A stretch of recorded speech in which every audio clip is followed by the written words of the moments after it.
പിതാവല്ലോ എന്താനന്ദം.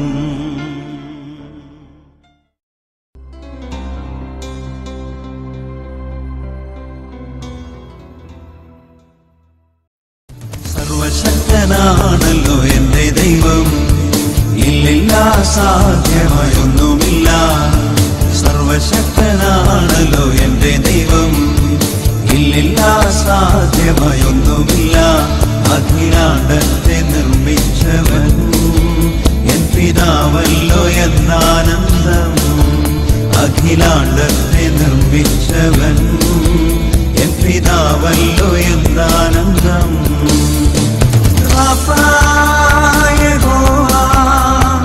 എന്നെ സൗഖ്യമാക്കും ക്ഷമായഹോവാ,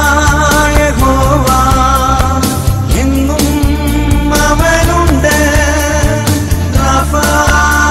യഹോവാ എന്നെ സൗഖ്യമാക്കും ക്ഷമായഹോവാ, എന്നും അവനുണ്ട്. ഈ ദൈവം എന്റെ ദൈവം, എൻ പിതാവല്ലോ എന്താനന്ദം. ഈ ദൈവം എന്റെ ദൈവം, എൻ പിതാവല്ലോ എന്താനന്ദം.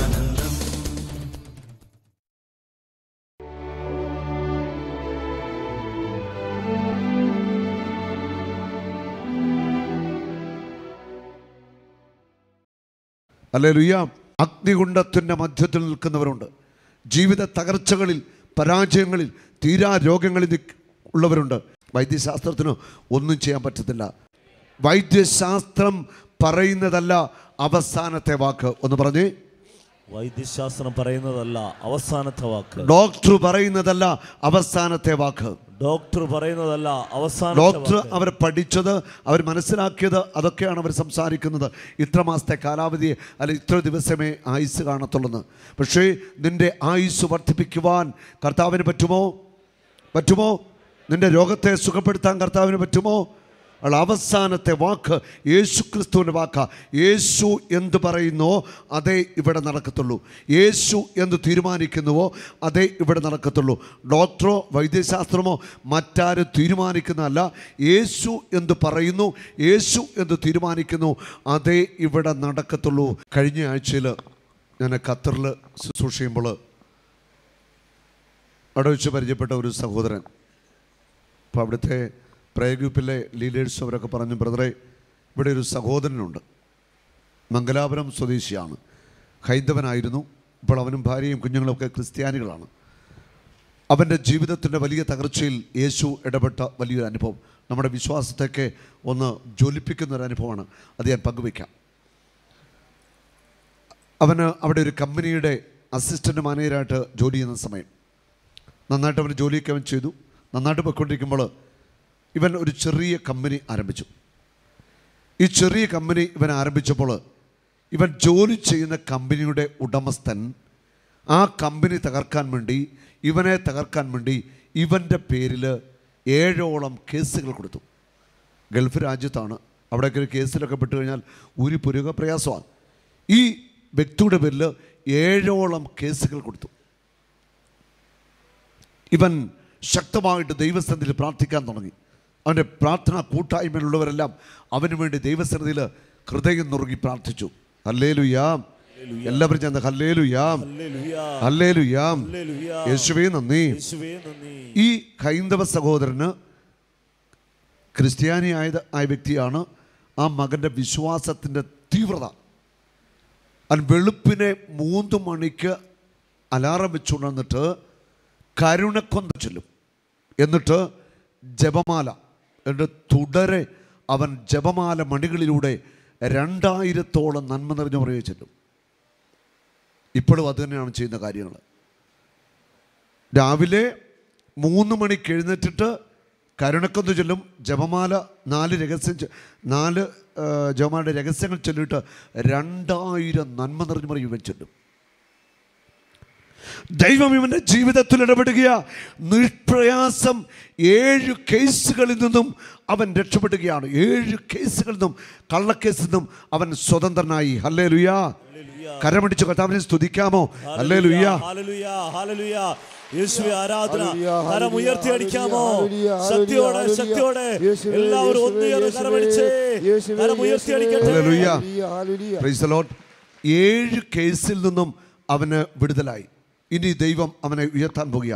അവൻ ആ കമ്പനിയിൽ നിന്ന് രാജിവെച്ചു. അവൻ്റെ കമ്പനിയിൽ ചെറിയ ചെറിയ പണികൾ എടുത്തു തുടങ്ങി. ഞാൻ ഈ കഴിഞ്ഞ ആഴ്ച ആ വ്യക്തിയെ ഞാൻ ആദ്യം കാണുകയാണ്. ഒരു കൊച്ചു മനുഷ്യൻ, 40 വയസ്സ് താഴെ പ്രായമേ ഉള്ളൂ, പക്ഷെ വിശ്വാസത്തിൻ്റെ തീപ്പൊരിയ. അവൻ്റെ കയ്യിൽ എപ്പോഴും ബൈബിളുണ്ട്. അവൻ യാത്ര ചെയ്യുമ്പോൾ, അവൻ്റെ വണ്ടിയിൽ ഫ്ലൈറ്റിലൊക്കെ യാത്ര ചെയ്യുമ്പോഴൊക്കെ എപ്പോഴും അവനിങ്ങനെ വചനം വായിച്ചു ഇങ്ങനെ എപ്പോഴും പ്രാർത്ഥിച്ചുകൊണ്ടിരിക്കും. പ്രാർത്ഥനയുടെ ഒരു മനുഷ്യൻ. ഇപ്പോൾ അവൻ്റെ കമ്പനി വളർന്നു. അന്ന് ഞാൻ എന്നോട് സംസാരിക്കുമ്പോൾ അവന് 40ഓളം പ്രൊജക്റ്റുകളാണ് ഇപ്പോൾ ചെയ്യുന്നത്. ഖത്തറിൽ 40ഓളം പ്രൊജക്റ്റുകൾ അവനിപ്പോൾ ചെയ്തുകൊണ്ടിരിക്കുക. അതുപോലെ ദൈവം അവനെ അങ്ങ് വളർത്തി അങ്ങോട്ട് അനുഗ്രഹിക്കുക. Hallelujah, hallelujah.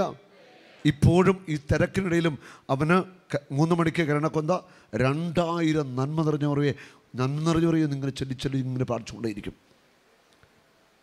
അഗ്നികുണ്ഡത്തിൽ നിന്ന് ആ ചെറുപ്പക്കാരനെ വിടുവിച്ചത് ദൈവത്തിൻ്റെ കരമ.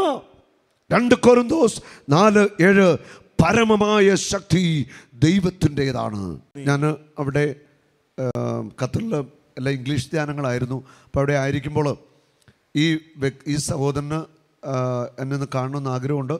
അപ്പം വീട്ടിൽ വന്നൊന്ന് പ്രാർത്ഥിക്കാമെന്ന് എന്നോടല്ലേ ചോദിച്ച്, പ്രാർത്ഥനാ ഗ്രൂപ്പിൻ്റെ എൻ്റെ ക്രമീകരിച്ച ലീഡറിനോട് ചോദിച്ചു. അവൻ വരാമെന്ന് പറഞ്ഞു. 3 ദിവസം എന്നെ ഒന്ന് കാണാനും പ്രാർത്ഥിക്കാനായിട്ട് ഈ വ്യക്തി വീട്ടിൽ വെയിറ്റ് ചെയ്തു. ദൈവം വലിയൊരു അത്ഭുതം ചെയ്ത് ഞാൻ പറയുക. പക്ഷെ 3 ദിവസവും ഞങ്ങൾ തിരക്കിലായിരുന്നു. ഞങ്ങൾക്ക് അവിടെ ചെല്ലാനോ പ്രാർത്ഥിക്കാനോ പറ്റിയില്ല. ഞാൻ പോരുന്നതിൻ്റെ ലാസ്റ്റ് ദിവസം അന്ന് വൈകിട്ട് ഞാൻ പോരും. അന്ന് രാവിലെ ഈ വ്യക്തിക്ക് സുരേഷ് എന്നാണ് പേര്. എൻ്റെ അമ്മ മണിപ്പാൽ ഹോസ്പിറ്റലിൽ എന്തോ പെട്ടെന്ന് അസുഖമായിട്ട് ആശുപത്രിയിലാണ്. ആൾ ടിക്കറ്റൊക്കെ റെഡിയാക്കി അവൻ രാവിലെ 9 മണിയുടെ ഫ്ലൈറ്റിന് മംഗലാപുരത്തിന് പോകാനായിട്ട് ഒക്കെ ആയിട്ട് ഇരിക്കുകയാണ്. അപ്പോൾ തലേദിവസം പ്രയർ ഗ്രൂപ്പ് ലീഡറെ വിളിച്ചിട്ട് പറഞ്ഞു, രാവിലത്തെ 9 മണിയുടെ ഫ്ലൈറ്റിന് ഞാൻ പോകും, അപ്പോൾ ഇനി കാണാനൊരു നിവൃത്തിയില്ലല്ലോ. പക്ഷെ എന്നാലും അവൻ ആഗ്രഹിച്ച് അന്ന് വെളുപ്പിനെ 3 മണിക്ക് എഴുന്നേറ്റ് പ്രാർത്ഥിച്ചു. ഒരത്ഭുതം നടക്കുക. 6 മണി കഴിഞ്ഞപ്പോൾ ഇവൻ്റെ മൊബൈലിൽ മെസ്സേജ് വന്നിരിക്കുന്നു, 9 മണിയുടെ ഫ്ലൈറ്റ് ക്യാൻസലായിരിക്കുന്നു, 1:10 ഫ്ലൈറ്റ്. ഹല്ലേലൂയ. ഇതാണ് അത്ഭുതം എന്ന് പറയുന്നത്. 9 മണിയുടെ ഫ്ലൈറ്റ് ക്യാൻസൽ, 1:10 ഫ്ലൈറ്റ്. ഞങ്ങൾ രാവിലെ കുർബാന കഴിഞ്ഞ് പള്ളിയിൽ നടക്കുമ്പോൾ പ്രയർ ഗ്രൂപ്പ് ലീഡർ ജോസിനെ അവൻ വിളിച്ചിട്ട് പറഞ്ഞു, ബ്രദറെ എൻ്റെ ഫ്ലൈറ്റ് ക്യാൻസലായിരിക്കുന്നു, 9 മണി ക്യാൻസലായി, 1 മണിക്കാണ് ഫ്ലൈറ്റ്, അതുകൊണ്ട് നിങ്ങൾ കുർബാന കഴിഞ്ഞാൽ ഉടൻ എൻ്റെ വീട്ടിൽ വന്നൊന്ന് പ്രാർത്ഥിച്ചിട്ടേ പാടുള്ളൂ. കുർബാന കഴിഞ്ഞിട്ട് വരുന്ന വഴി ആ വീട്ടിൽ കയറി ആ വ്യക്തിക്ക് വേണ്ടി ഞാൻ പ്രാർത്ഥിച്ചു, ആ കുടുംബത്തിന് വേണ്ടി പ്രാർത്ഥിച്ചു.